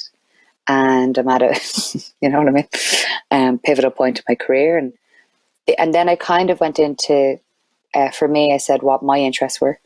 So I talked about how I have an interest in the flawed, and I'm not afraid of stories that people go, oh, that's boring. I'm like, I don't care if it's boring. It interests me. And if it interests me, it definitely interests someone else. And I'm not afraid of those boring stories or not pop culture, I don't know, I think for me. And then otherwise, after that, I would have talked about work I loved.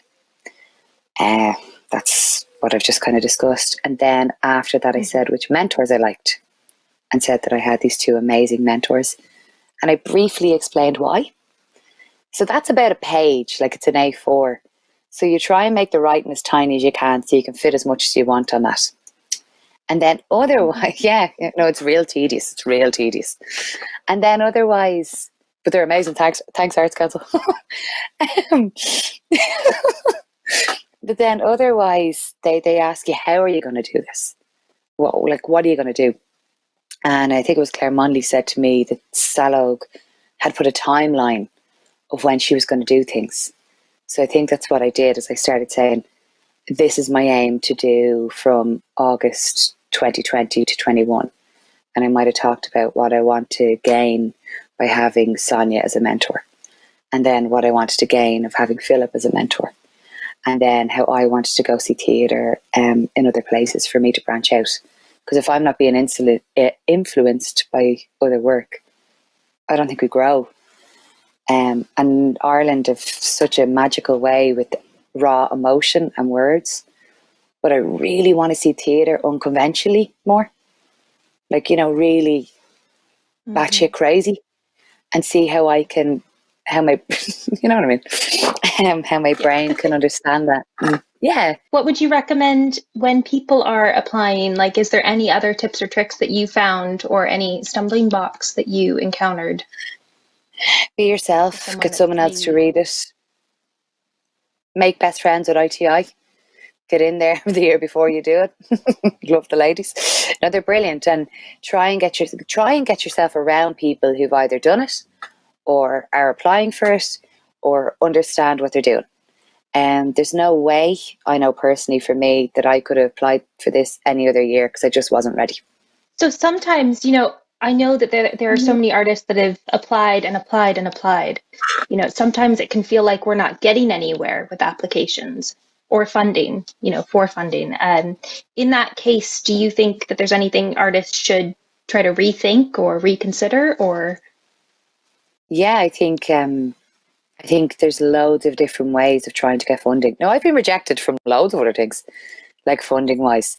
I got a bursary in 2018 with Tile Style, the Jim McNaughton with Business to Arts bursary. And I was very lucky. And it was a very simple, it was a simple application. It felt like you just had to be honest and just say what you want, and that was great. And I was very lucky to get that. Definitely. It is. It's rotten. It's so like, oh, absolutely. Thank you. This was an absolute delight. Congratulations again on being recipient of the Next Generation Award. We can't wait to see what you do and how that goes for you. Oh, thank you so much, Abigail. This is a ball. Thank you, Aisling, for sharing your experience and insight with us. Congratulations again from the Stage Door Live team. If you're missing the live theatre experience, you can see Aisling in the first Pegeen starting August 19th with Bewley's Cafe Theatre, currently at the Irish Georgian Society. We'll provide a link after the show, and you can catch the extended interview with Aisling on our YouTube channel on Tuesday. Our last guest this evening.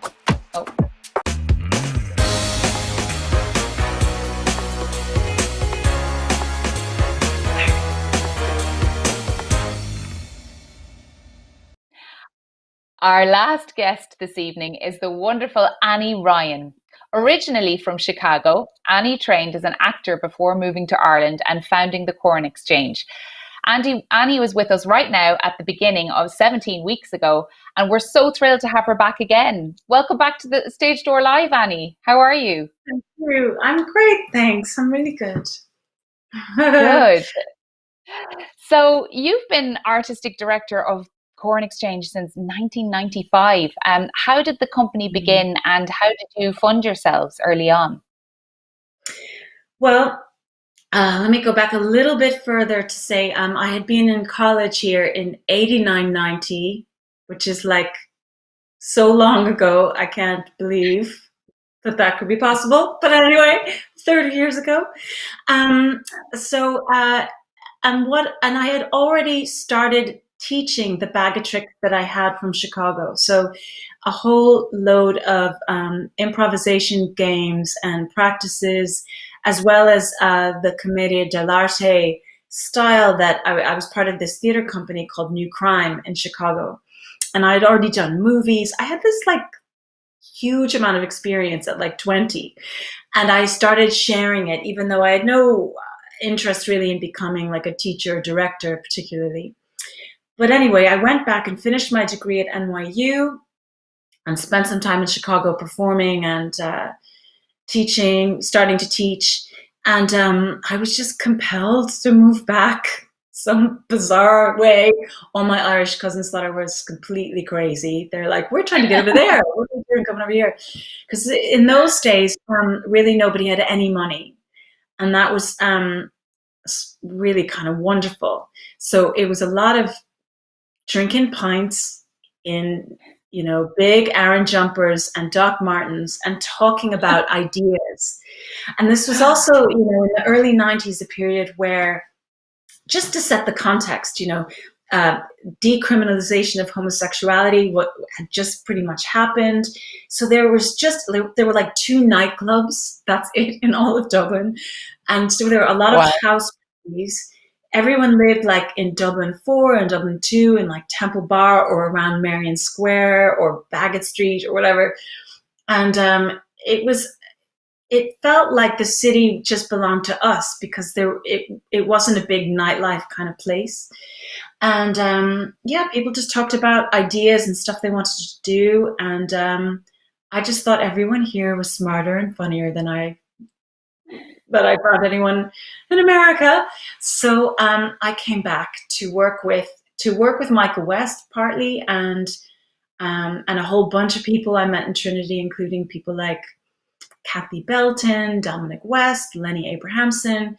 So here I'm name dropping away, but really people had already begun to make work, and I knew from that year that what I had to offer simply wasn't done. And so when I came in the early 90s, there was really very little training, almost no training. The course in Trinity drama had just started, and the Gaiety School of Acting had begun, but the work was pretty general, I found.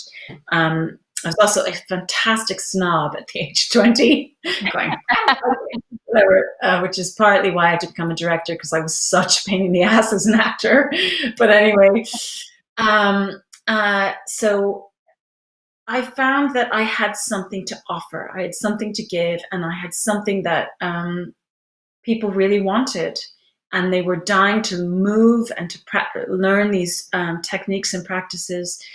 And so the way that Corn Exchange really happened was that Michael Murphy ran a 3-week workshop on Pierce Street in the St. Andrews Resource Centre in physical theatre. And so he had just come back from the Cock, and I taught Commedia for a week, and I taught some games work along with a few other people. And it was at the very beginning of their company, Barabbas. And so that's when I started teaching here. And that's where I met Andrew Bennett and people with whom I would work for a very long time. And then after that, I just started offering classes for people who wanted to learn how to improvise. And then little by little, they wanted to know more about the style. So I started teaching the style. And then Tony Walsh, the famous Tony Walsh, who did a show last year, whenever it was, for This Is Pop Baby, where he gave his kind of life story. But he was running this nightclub for a bunch of ravers on ecstasy in the Ormond Multimedia Centre, which is where the Morrison Hotel is now. And it was this huge kind of kip of a place. And he wanted us to come in and perform the style for these kids on ecstasy. So we did that. And then he said, you need a name. And I was walking down the quays and saw the rusty old sign of the Corn Exchange building. And I went, that's the name. Because now no one would ever guess this. I found out years later that England is full of corn exchanges all over. So it's actually a really stupid name. But anyway, what it meant to me at the time. Not in Ireland, it's not, Annie, not in Ireland. What it meant was, to me, was that it was an exchange of practice, like-minded practice, that had a basis in a kind of different physical theater practices, say, but at its core would be about like huge discipline, but at the core would do anything for a cheap gag. There was a kind of like with the corn factor. So back in the Commedia company, they would literally like yell at you from, the chair, whoever was chairing the improvisation would go, "Can we have some more corn, please?" Or they would throw you off the stage. So there was this kind of term about corn, meaning like just the cheapest, lowest, most base gags imaginable with this very strict discipline. So the company was kind of grew then very organically from there. And in 1995, Fergus Linehan, who was at the Dublin Theatre Festival with Maura O'Keeffe at the time, or maybe she came into the festival slightly later than that. But anyway, Maura was part of the early board of the Corn Exchange and everything. So, but he went to Jimmy Fay, who at the time had just founded Bedrock Theatre Company, also working in the Ormond Multimedia Centre, and thought it would be a good idea to found the Fringe Festival. So this was in 1995, and by that time, there were a whole bunch of us that were performing and kind of ready to platform ourselves, including Corcadorca. The following year, they came with Disco Pigs, with Enda Walsh and Eileen Walsh and Gillian. So I mean, amazing. So we were kind of ready to go when the Fringe started, and so yeah, we found ourselves then, and then we. You talk about the funding. I mean, I had no idea how to get funding. I think we did our first show. We managed to kind of raise $1,000. Someone helped me raise money. I had no idea. Which would have been a lot. It would have gone far at that time. No, everyone got paid £100 or something like that. It was like not. It was a start. It was a start. It was a start. And then, but really what happened then was that it was the beginning of the professionalization of the sector. So the real story of how Bedrock and Barabbas and Corn Exchange and Pan Pan and Fishamble, who were first Pigs Back and then became Fishamble. So all of us that are all at the 50 mark now, we all were kind of emerging at a time where there weren't very many of us, and it felt like there weren't that many of us, I guess, compared to Chicago, right?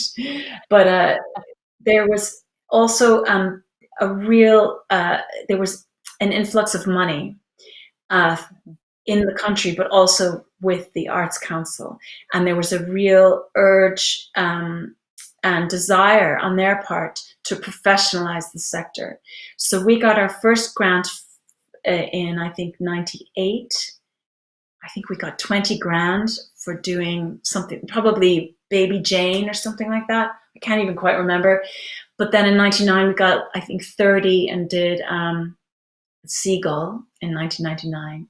And then I think we got a big raise up to 100 to do, and so forth. And then it just got bigger until then it plateaued out for a good few years, and then we had a big crash in 2009, and then another one just now. Can you speak about that, Annie? Could you tell us a little bit about the struggles that you might have encountered during the crash in relation to funding? And those times. Well, I mean, let me just say at the beginning, like this kind of move to professionalization meant that there was a real desire on the Arts Council's point of view that we would incorporate legally and become a company limited by guarantee. So I had no idea what the hell that meant and what the hell a board does. And I mean, I really didn't know. And so I had there was, there's as you know from the whole of tonight's show and all of your other episodes, a huge amount of passion in the sector and a huge amount of generosity. And so the people like Jane Daly and the Maura O'Keeffes of the world who are like, no, this is what you need. I was able to find my supporters, and they really, Gabby Smith, who's an accountant of the arts, he works with like rich people and poor people still, he's a lovely guy, but he was the one who sort of held my hand through that and helped the company become incorporated properly. And the really great thing about having had that structure was that it was a way of being really fully responsible for taxpayers' money. But it's now having a CLG is actually a very there's just more onus on a company now. There are more regulations all the time, and it's quite a hefty thing for a very small kind of 1 or 2 person outfit to take on. So, and it isn't something any longer that the Arts Council is encouraging, because it can be top heavy in terms of administration. Having said that, it is a pity to see that kind of decimation of the independent sector, because we no longer have young companies really coming through that are completely fiscally responsible and know what that is. where everyone goes through payroll.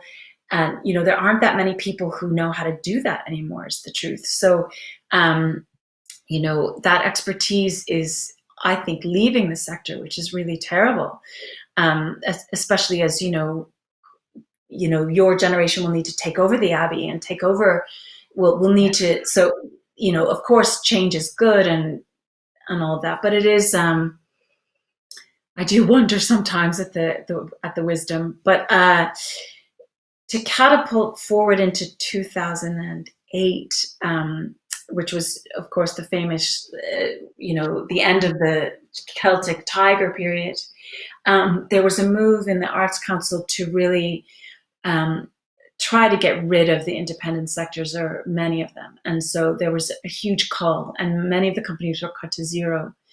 And I think the proposal by the executive, which is like the people who are paid to run the Arts Council, so like Rachel West would be our main executive person in theatre that we go to. But at the time, I think it was their recommendation to council that we were cut to zero.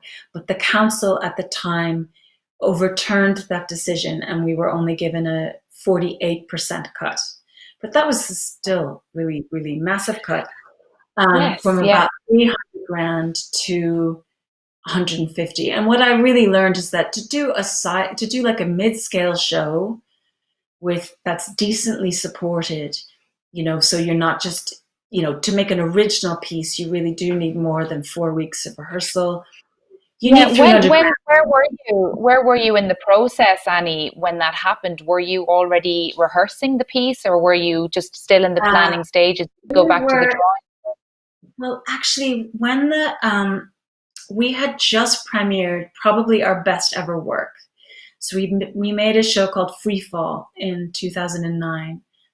That its first preview was on my 40th birthday, and everyone stood up, and I remember thinking, they're just standing up because it's my birthday. Tomorrow they'll be sitting down again. But they stood up the next day too. And anyway, it was a really poignant piece about change, about what it feels like to have the rug pulled from underneath you. And essentially, it was about grief, which is really what we all have to do when great change, even good change in a way, happens, is a kind of period of grief. And if you miss that period of grief for whatever change it is, whether it's coming into, you know, your adolescence or whatever it is, if you miss your little point of grief, there's a problem down the line, you know? So this was a piece that looked at that, and it was really our most sophisticated work. And I remember going into them going, I really know how to work. I really have become a theater maker properly. I know what my own process is, and I know really what I need to do to realize something. And that was an amazing feeling. And so that premiered for Dublin Theatre Festival. And then I guess the news came out about the cuts in the following February of 2010. I think it was on my son's birthday when he turned 9 or something like that. But anyway, it was a total shock, even though they really had tried to prepare the ground at that meeting when I was saying, I know how to work. They were trying to say, look, don't get your hopes up, because they knew what they were trying to push through.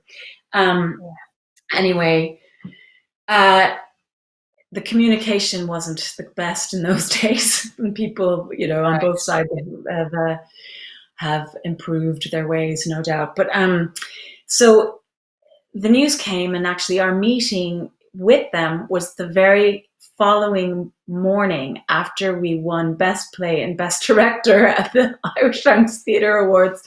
So it was very tempting to go in with like mascara down our faces with our gongs and, you know, hung over on the go, what's going on, lads? What's the story? Like, what are you looking for?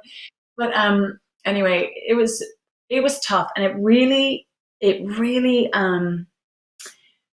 it was a devastating blow, because I couldn't apply the same kind of practice. My work is ensemble based, and I couldn't really work with an ensemble in the same way. I didn't feel, unless I had support from another theatre, which I got from eventually with Dublin Theatre Festival was a great supporter. But I also started downscaling the work. So 2 of the pieces we made in that 10-year period between 2010 and now were 2 really important one-man shows. So one was Man of Valor that we made with Paul Reed. That came out of workshops because he's such a kind of freak genius. Every time he got up, he was always like sprouting wings and flying over the city or stopping bullets in his teeth or, and we would just sit back and, in awe. And I thought, well, there's a show in him. So we made that one. And then I found A Girl Is a Half-Warm Thing a couple of years later with the amazing Aoife Duffin. Pulled her through the muck through that one. But she survived. That was really successful, that show. Yeah, and that finally got us to New York. So, I feel at the outset, I have to say, I feel extraordinarily lucky that I moved to a country that has an arts council. Like the country I come from doesn't. So while I think our system is deeply flawed and it's problematic, and our country is a bit too small to handle the amount of people we have that are deserving of funding and super talented, it's always going to be a problem. But well, I mean, you've described there like a huge journey for a company to go on, you that going from that high of winning those awards to that meeting the following day. I mean, it doesn't get any more extreme than that from, in what you experience. Yeah, absolutely.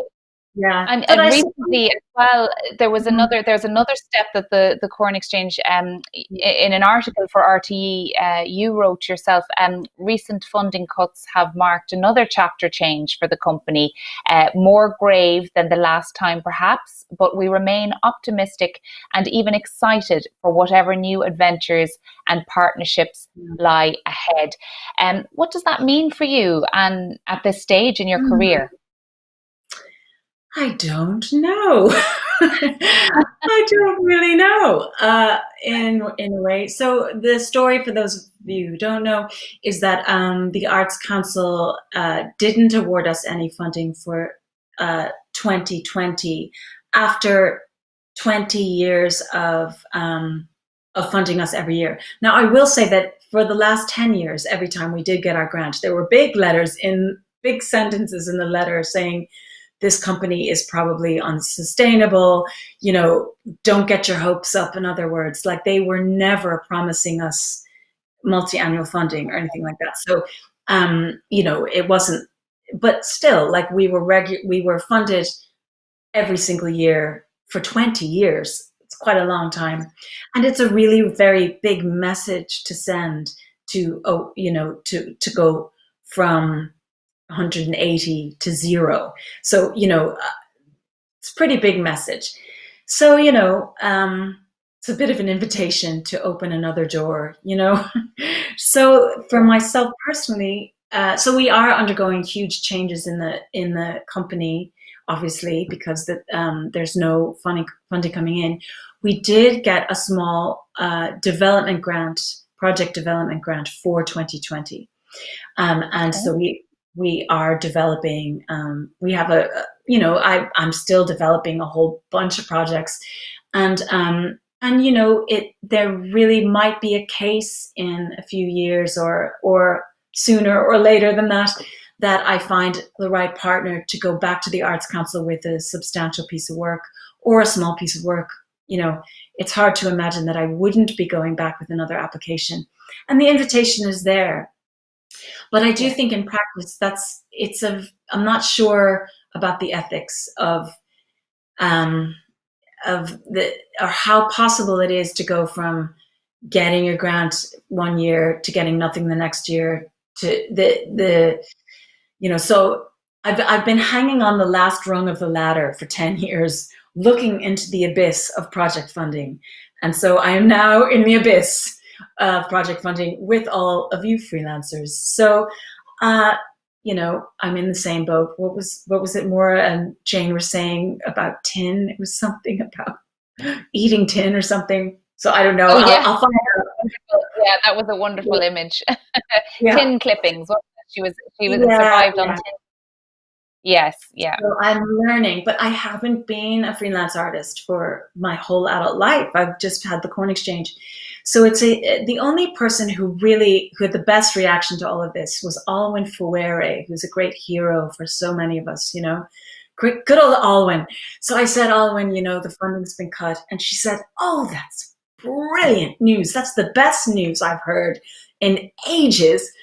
And she's been, she's such a great rebel. She's a great advocate for total artistic freedom.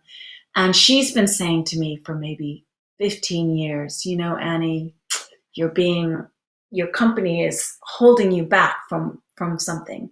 And from she's right. Other ventures. And it was. Yeah, I mean, yeah. And also I am very proud of the work that I've made. It's been a very, we've packed up the office. We had to move our office anyway, so this would have happened either way. But it's been very moving to look at the archive and to really think back on all the productions we've made for 20 years. And I can really stand behind all the work. And I know not all of it absolutely hit the mark the way Freefall would have, but that's the way it goes in any artistic career. There isn't a single artist in the world who hits it every single time. But nevertheless, every single show we've done, I feel like I really was able to explore the form in a new way, or, I knew what the intention of the work was, and I was able to deliver that intention for myself, at least, Yes. So I feel very proud of that work. Yeah. On that note as well, being proud of your own work and encouraging, artists to make that kind of work. How would you advise and encourage young artists trying to sustain a career in the arts? Well, I'm right in there with you, kids. For a start, and I think the advice that Maura and Jane and John and Andrew have given on this program already are on the money. It's really about honing intention and attention. So it's really what is it that really lifts your skirt?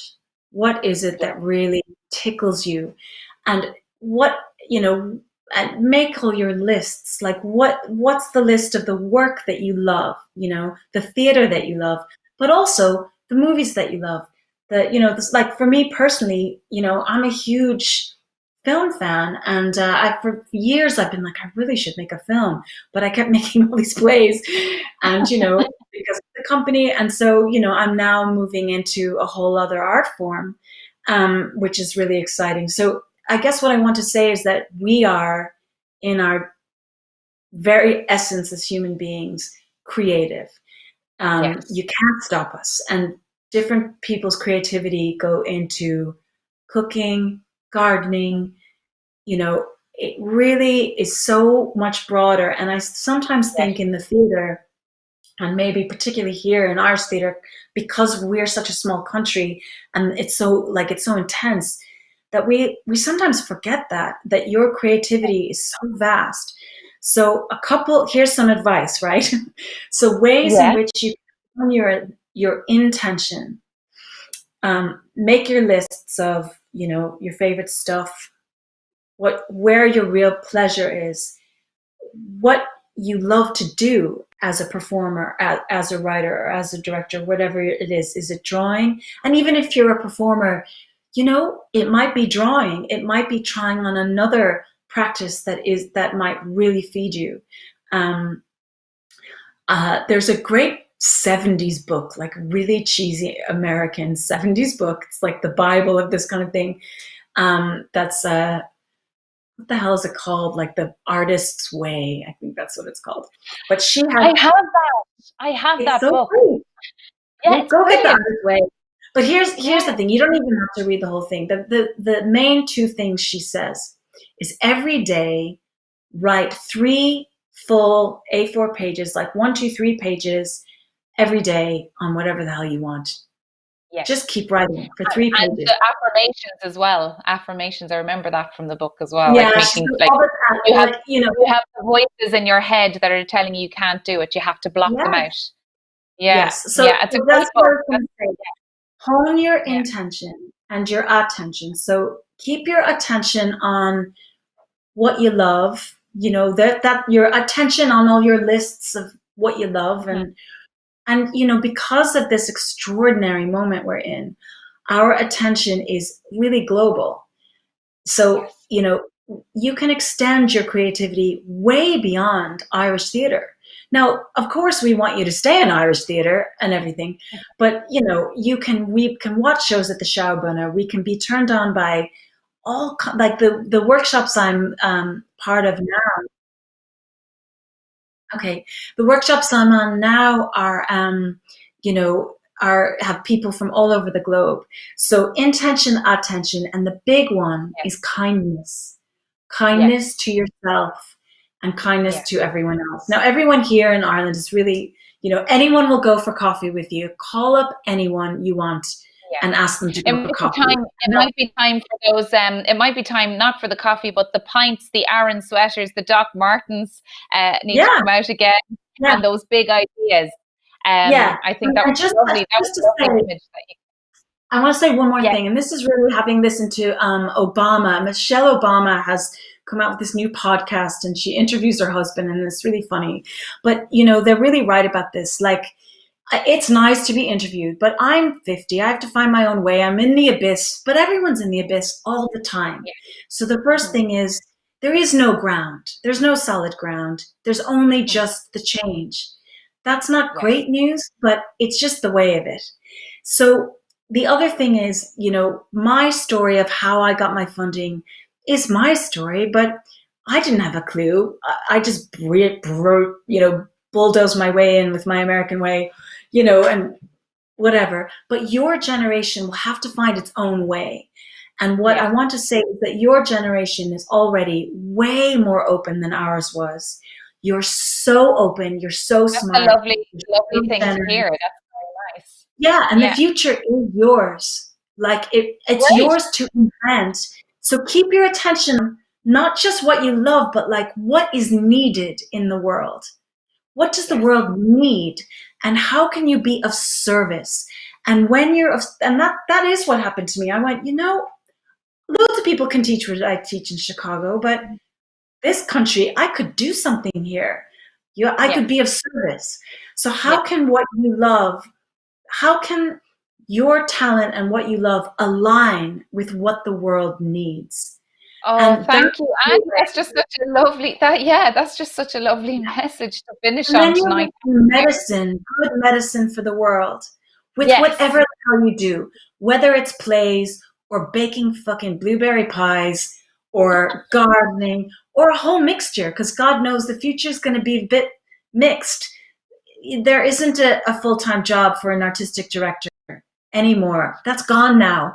And the Arts Council is not going to encourage that to ever happen again, at least not in my lifetime. But, so you'll need to mix it up. But know that everything's possible and that you guys have the strength and the vision to pull it off. Oh, thank you so much, Annie. That's really wonderful. That was just a fantastic interview. Thank you. Thank you for joining us again tonight on Stage Door Live. And we hope to have you on again. Thank you so much. Thank you. Bye. Bye. Namaste.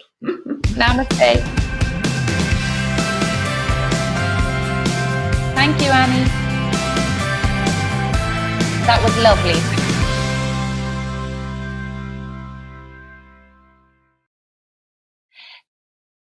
Thank you so much for joining us, Annie. It was a pleasure to have you back on the show. Now we are here for the last word.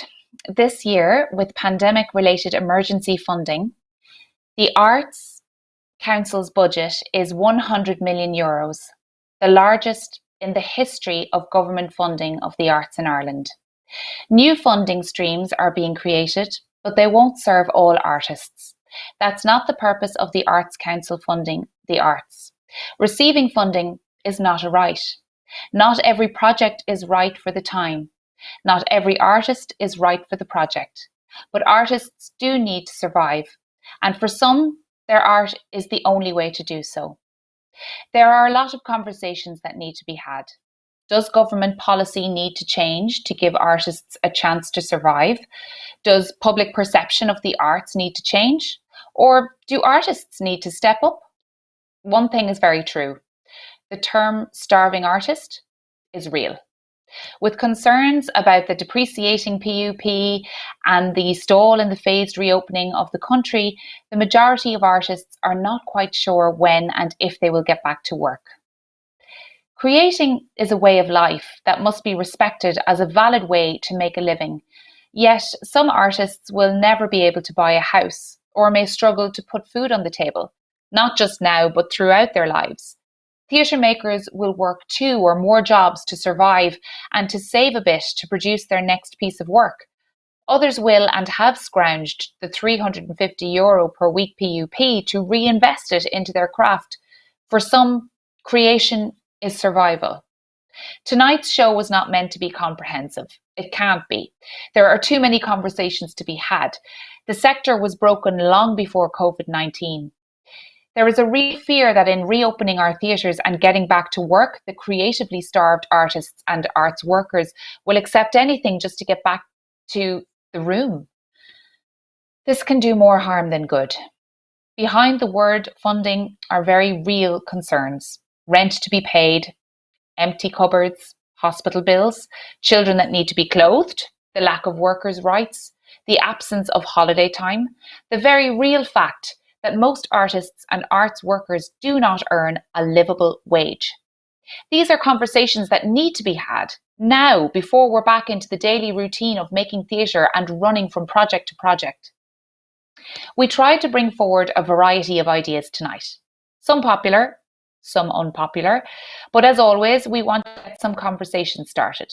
It's not only about the Arts Council budget, it's also about creating a sector where artists and arts workers can not just survive, but thrive. That's it for us tonight. Next week, we will be talking about the role of training and drama schools in Ireland in building our sector and pushing the arts forward. Here to leave us with a reading of Hurricane by Mary Oliver is Gillian Buckle. Gillian is a graduate of the Lear Academy and was most recently seen in Fishamble's Tiny Plays 24/7 and Rough Magic's Hecuba. Good night, everyone, and we'll see you next week at 7 p.m. Hello, I'm Gillian Buckle, and I have a poem for you this week. I chose Hurricane by Mary Oliver. I've been reading her a lot over the past few months. I think because she writes so eloquently about hardship and strength and resilience and the bigger picture. And I've taken a lot of comfort from that. So I hope you do too. So this is Hurricane. It didn't behave like anything you had ever imagined. The wind tore at the trees. The rain fell for days, slant and hard, the back of the hand to everything. I watched the trees bow and their leaves fall and crawl back into the earth, as though that was that. This was one hurricane I lived through. The other one was of a different sort and lasted longer.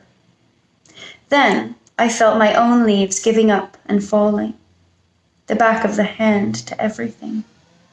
But listen now to what happened to the actual trees. Towards the end of that summer, they pushed new leaves from their stubbed limbs. It was the wrong season, yes, but they couldn't stop. They looked like telephone poles and didn't care. After the leaves came blossoms. For some things, there are no wrong seasons, which is what I dream for me.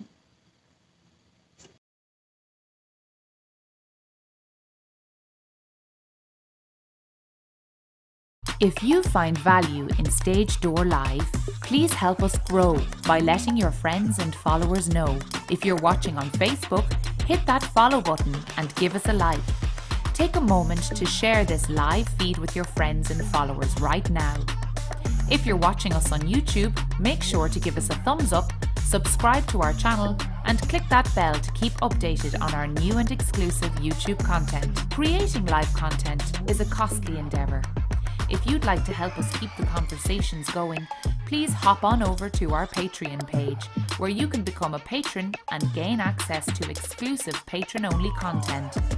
patreon.com/theatremakerie. You can find us on most social media, Facebook, Twitter, Instagram and YouTube at theatremakerie. And catch additional news, blogs and sector coverage on our website, theatremaker.ie. Watch this space. There's more exciting content on the way from theatremaker.ie.